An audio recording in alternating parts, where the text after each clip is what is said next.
A'udzu billahi minasyaitonir rajim. Bismillahirrahmanirrahim. Assalamualaikum warahmatullahi wabarakatuh.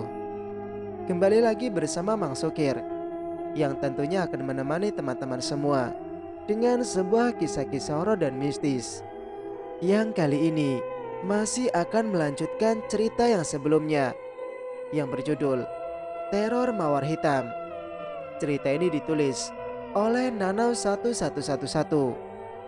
Dan bagi teman-teman yang penasaran dengan sang penulis, teman-teman bisa langsung cek link yang saya sudah siapkan, ada di kolom deskripsi. Oke, tak usah berlama-lama. Bagaimanakah untuk kelanjutan cerita kali ini? Ini dia kisahnya. Selamat mendengarkan. Elang datang ke rumah Zera di pagi hari. Ia sudah janjian dengan Zera untuk lari pagi bersama.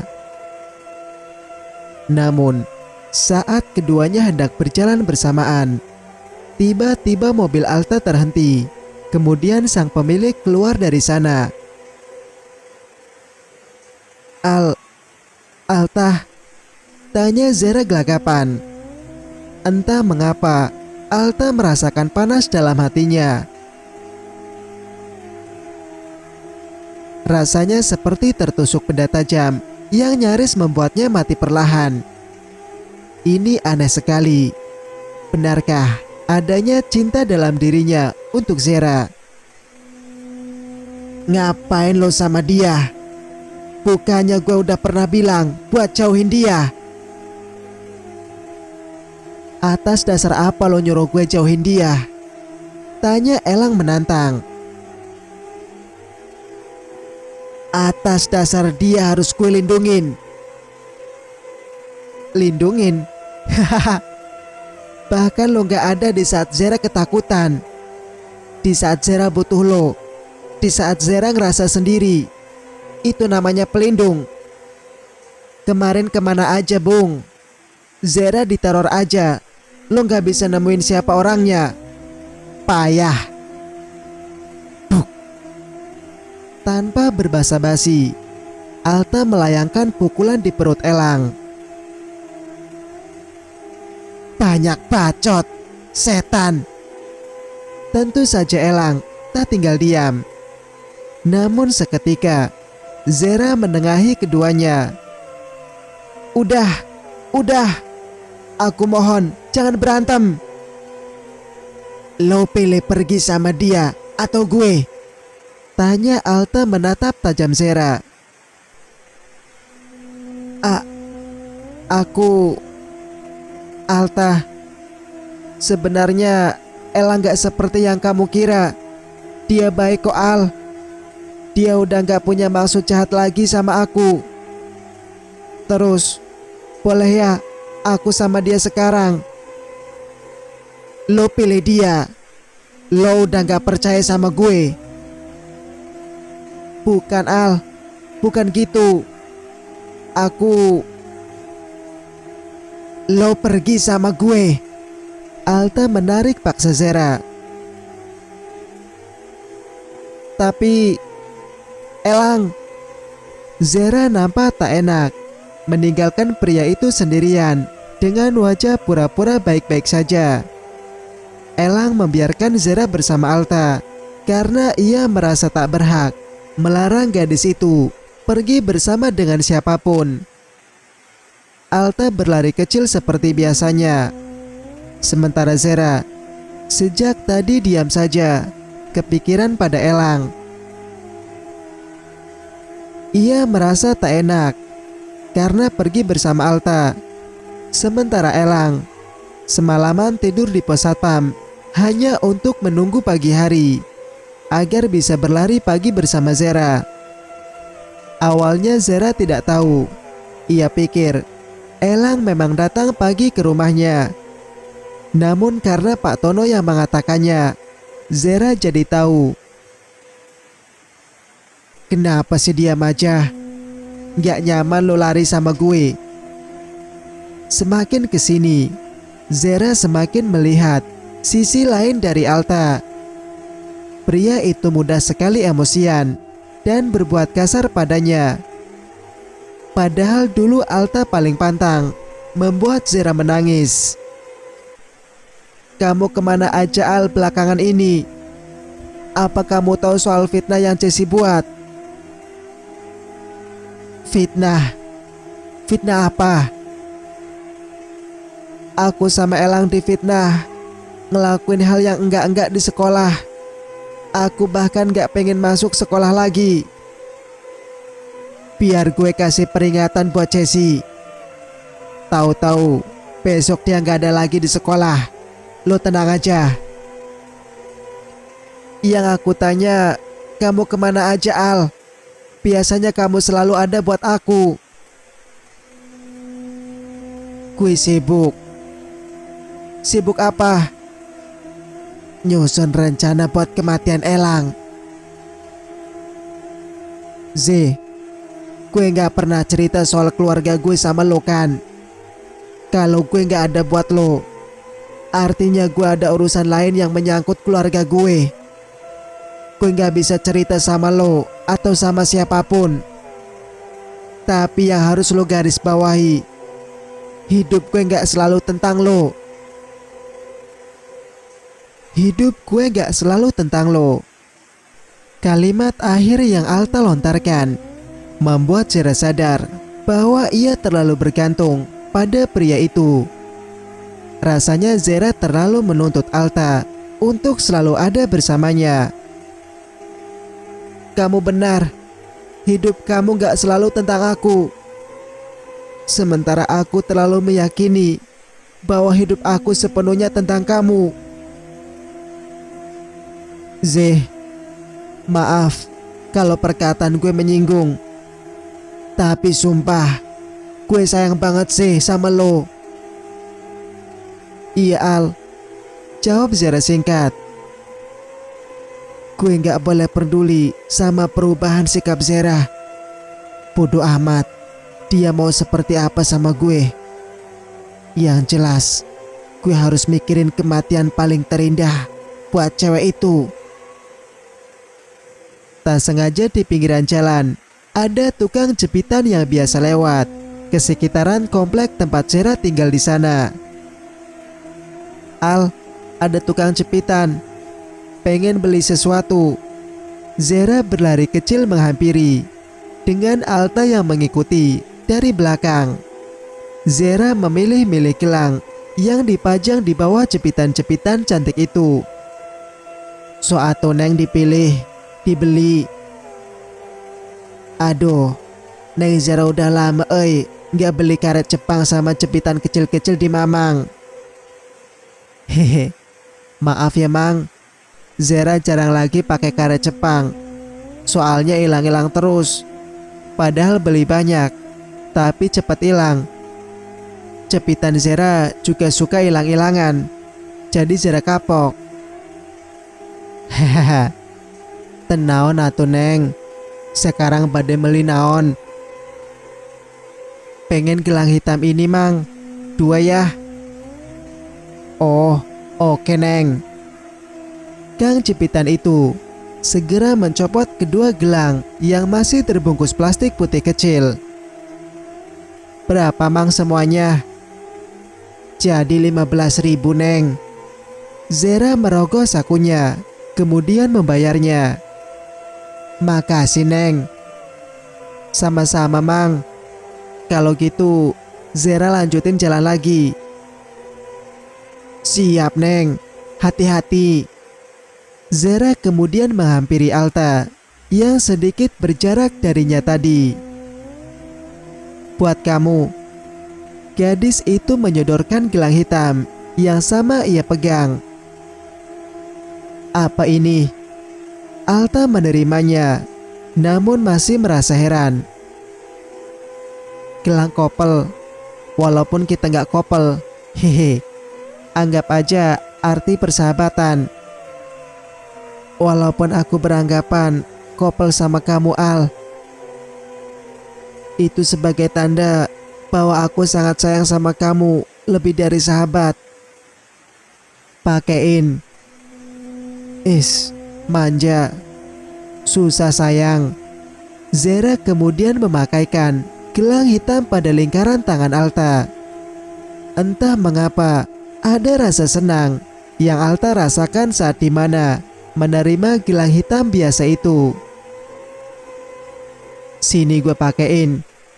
Alta bergantian memakaikan satunya lagi pada pergelangan tangan Zera. Kini keduanya memakai gelang yang serupa. Jika Alta beranggapan gelang biasa, berbeda dengan Zera yang justru menurutnya gelang itu sangatlah berarti, sebagai pertanda bahwa hanya Alta yang berhasil mendapatkan seluruh perasaannya. Lucu kan Al? Tanya Zera tersenyum senang. Lucuan lo. Alta belajar gombal dari mana? Gue gak gombal Zeh. Bangsat, kenapa gue jadi kayak cewek gini? Bucin. Al, aku haus. Mau sekalian cari minum? Iya. Pengen makan siomay juga. Enak kayaknya. Oke. Keduanya segera berjalan menuju tempat yang biasa terdapat banyak penjual makanan dan minuman. Karena memang biasanya di hari Minggu banyak orang berolahraga pagi sambil jajan-jajan di pinggir lapangan sekitaran kompleks. Zera dan Alta sering lari bersama. Itu pun jika memang Zera tidak sedang sibuk dengan tugas sekolah. Singkat cerita, keesokan harinya Zera sudah menjadi bahan gosipan orang. Tak jarang yang mereka ucapkan selain kata lonte, jalang, pelacur, dan apapun itu yang menyangkut wanita nakal. Untung saja ada Alta di sampingnya. Jadi mereka tak berani sampai mengatakan langsung, hanya sekedar saling berbisik saja. Jangan didengar, ucap Alta kemudian mengusap kepala Zera setelah sampai di depan kelas.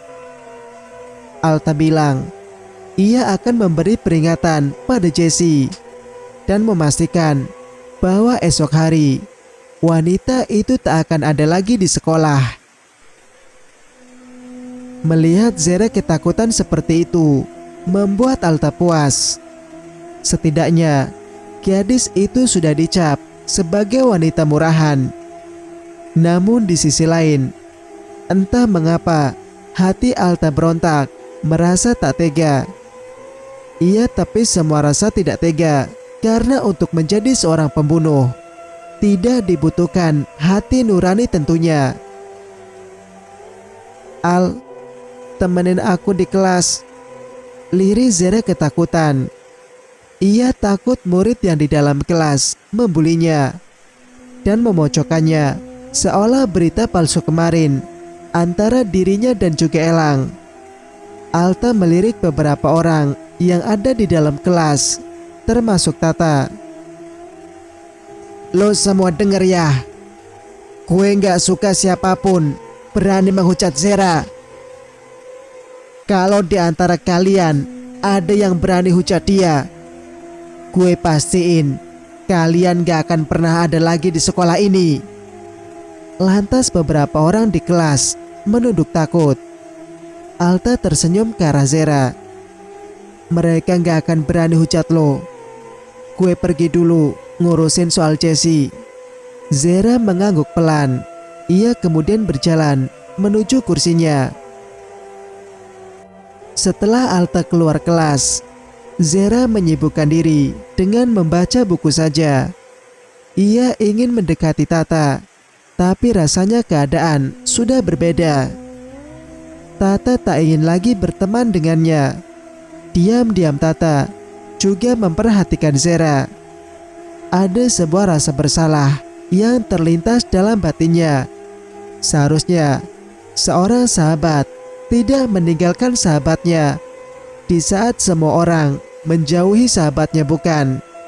Lantas Tata ini disebut sebagai apa?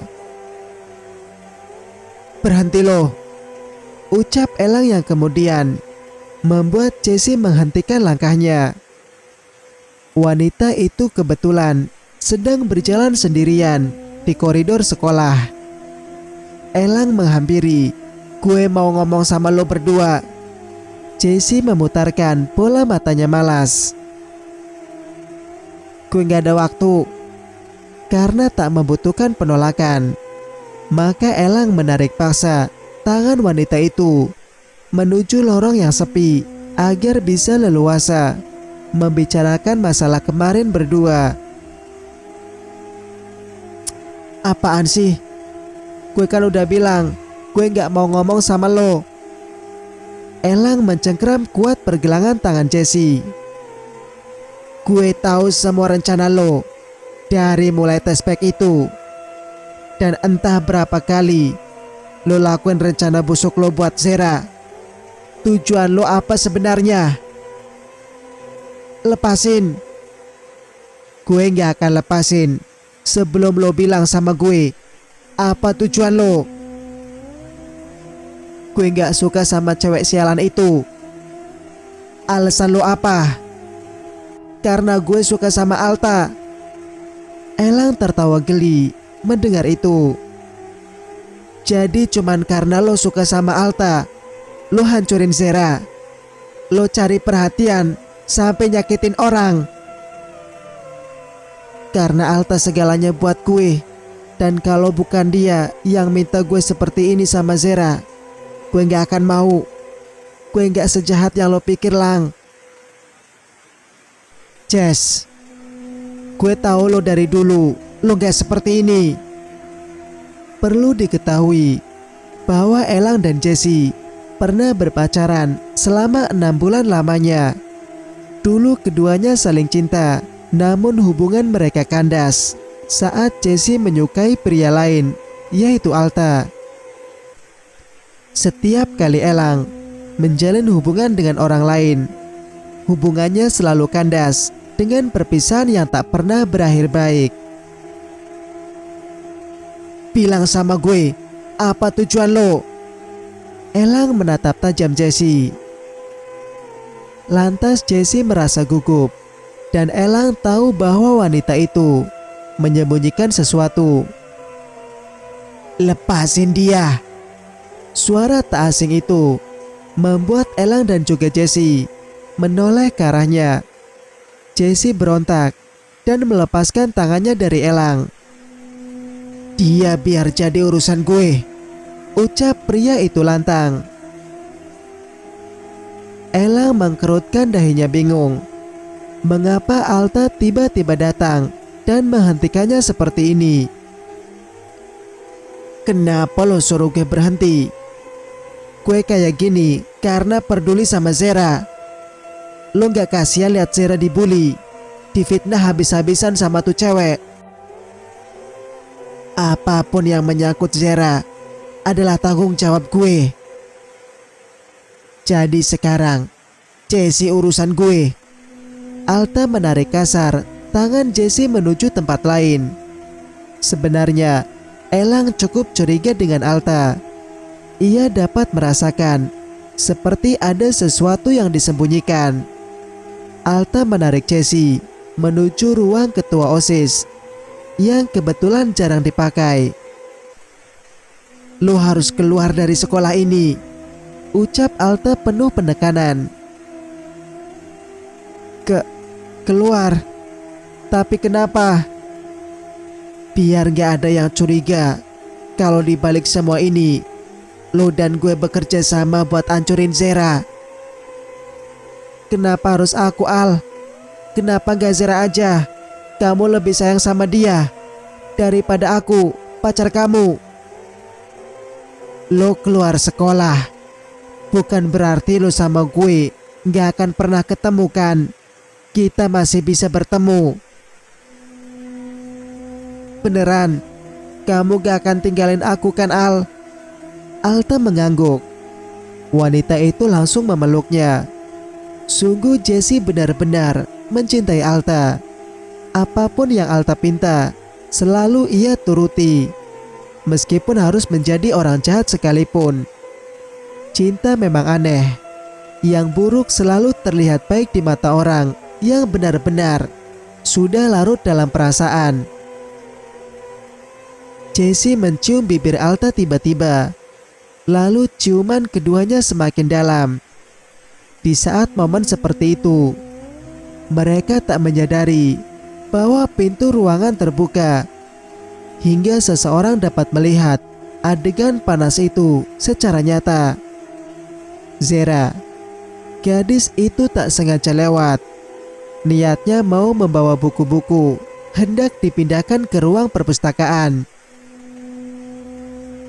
Namun karena melihat pintu ruang OSIS terbuka, matanya tak sengaja melirik ke arah sana. Ia terkejut, sekaligus merasa sakit dengan apa yang ia lihat. Sampai-sampai buku yang ia bawa terjatuh dan membuat Alta menghentikan kegiatannya. Zera. Alta segera menghampiri Zera yang buru-buru membereskan buku-buku tebal itu. Itu gak kayak yang lo lihat. Zera diam tak merespon. Sementara Jessie langsung pergi dari sana karena ia merasa dirinya tak perlu menjelaskan apapun. Toh tanpa sepengetahuan Zera, mereka sering melakukan ciuman, bahkan lebih daripada itu. Zera berjalan cepat menuju perpustakaan. Ia menahan air matanya agar tak terjatuh di hadapan Alta. Pria itu mengikuti Zera, menyamai langkah Zera. Sesampainya di perpustakaan, Zera menyimpan buku-buku itu di lemari besar. Lalu setelah selesai, ia hendak keluar. Namun sayangnya, Alta menahan pergelangan tangannya. Gak kayak yang lo lihat sih. Lepasin Al. Kamu mau ngapain sama siapapun, bukan urusan aku. Kita kan cuman sahabat. Lo harus percaya sama gue. Gue sama Jessie. Aku selama ini gak pernah ngelarang kamu pacaran sama siapapun. Tapi aku cuman gak nyangka katanya kamu mau bikin Jessie jera karena udah fitnah aku. Tapi tadi aku lihat kamu sama dia. Gak sih, gak kayak gitu. Apa aku berhak kecewa Al? Air mata itu menetes begitu saja. Zera berkali-kali mengusapnya. Namun yang terjadi malah semakin deras. Jangan nangis. Maaf Zeh, gue bisa jelasin. Saat tangan Alta hendak mengusap air mata Zera, gadis itu menepisnya pelan. Aku butuh waktu sendiri. Ia segera pergi berlari keluar dari perpustakaan itu. Alta mengacak rambutnya frustasi, menendang meja sekitar cukup keras, bahkan memukul lemari besar untuk menyimpan buku-buku. Sampai hampir saja lemari itu runtuh akibat pukulannya. Bangsat, gue kenapa sih? Gak bisa lihat dia marah. Gak bisa lihat dia nangis kayak gitu. Ayolah Al, ini kan yang lo mau. Lo suka lihat dia nangis, lihat dia menderita. Come on Al, toh dia gak akan lama berada di bumi. Tangan lo sendiri yang bakalan ngabisin dia. Entah mengapa, Alta merasa bersalah dengan kejadian tadi. Ia merasa tidak sanggup dijauhi Zera, terutama saat melihat Zera menangis seperti tadi. Bahkan dengan lantangnya mengatakan bahwa ia membutuhkan waktu sendiri, yang artinya tidak diperbolehkan menemuinya dulu. Singkat cerita, Piati mengetuk pintu kamar Zera beberapa kali. Sejak tadi Zera tak mau keluar kamar. Sebenarnya Piati tahu masalahnya apa. Hanya saja ia sedang berakting layaknya orang yang tidak tahu menahu urusan majikannya itu. Kalau bibi kesini cuman buat bilang, Alta mau ketemu aku, bilang sama dia, aku gak mau ketemu dia dulu. Terdengar isak tangis di dalam sana. Saya tahu kamu menyukai, bahkan mencintai anak saya, tapi tidak dengan anak saya. Alta menemui kamu agar kamu tetap percaya padanya, dan rencana kami menghabisimu semakin dimudahkan jika kepercayaan kamu pada Alta sudah tak ada. Maka alurnya akan terus panjang, sementara aku tak sabar menunggu kematianmu, Zera Amandita. Tapi Den Alta udah nunggu di ruang tamu, Non. Katanya gak akan pergi kalau Non gak mau keluar nemuin dia. Hening. Sepertinya Zera memang sulit dibujuk. Hingga pada akhirnya Piati menyerah membujuk gadis itu agar keluar menemui Alta. Piati turun dari anak tangga, kemudian duduk di samping putranya. Dia gak mau nemuin kamu. Lagian, kamu kenapa seceroboh itu, Alta? Ya gimana, Bu? Abisnya Alta gak tahu kalau dia lewat. Terus gimana kalau dia udah gak percaya lagi sama kamu? Pasti dia bakalan curiga juga sama kamu nantinya. Apalagi si Elang belum kamu habisi juga. Alta udah punya rencana biar si brengsek itu jauh dari Zera. Dan Alta pastiin Zera gak akan pernah percaya sama dia lagi. Kamu gak akan bunuh dia. Bunuh dia itu pasti, Bu. Tapi Elang gak semudah yang kita kira. Dia gak sepenakut Zera. Dia bahkan seolah nantangin agar Alta mau menampilkan wujud Alta langsung sama dia. Alta bakalan liatin diri Alta sama dia. Di saat Zera udah gak percaya lagi sama dia, Alta bakalan buat skenario seolah-olah Elang orang di balik teror itu.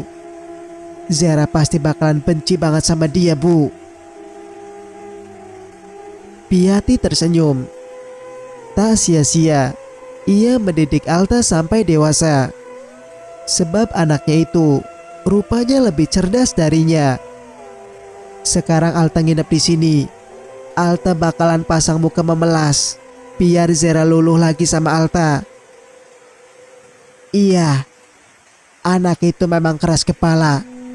Dia kayak gitu karena cemburu lihat kamu sama cewek itu. Tapi ingat, kamu jangan pernah suka, apalagi cinta sama dia. Ingat, Al, dia adalah orang yang harus kita habisi. Iya, Bu. Sebenarnya Alta tahu bahwa Zera memiliki perasaan padanya. Hanya saja pria ini berusaha untuk tak peduli. Gelang hitam yang melingkar di pergelangan tangan Alta selalu menjadi alasan dirinya tersenyum mengingat kebaikan gadis itu. Namun berkali-kali otaknya berputar ke masa lalu dan membuatnya harus berhenti memikirkan apapun yang baik tentang gadis itu. Seandainya Zera bukan anak hasil perselingkuhan Bima, mungkin Alta akan sepenuhnya memberikan cinta untuk Zera. Mungkin Alta tidak akan melakukan tindakan sejahat itu pada Zera. Dan mungkin Alta tidak akan membuat gadis itu terus menderita di masa remaja yang seharusnya dihabiskan dengan bersenang-senang. Mengapa harus Zera? Banyak berandai-andai membuat kepala Alta semakin ingin meledak saja. Keadaan sudah membawanya pada tahap ini. Ia sudah berjanji pada ibunya bahwa Zera harus tiada. Lalu sampai kapan Alta menutupi perasaannya dengan dendam? cerita pun bersambung. Bagaimana menurut pendapat kalian? Jika kalian suka dengan ceritanya, jangan lupa untuk like, komen, dan subscribe channel ini agar bisa mendengarkan cerita-cerita berikutnya. Wassalamualaikum warahmatullahi wabarakatuh.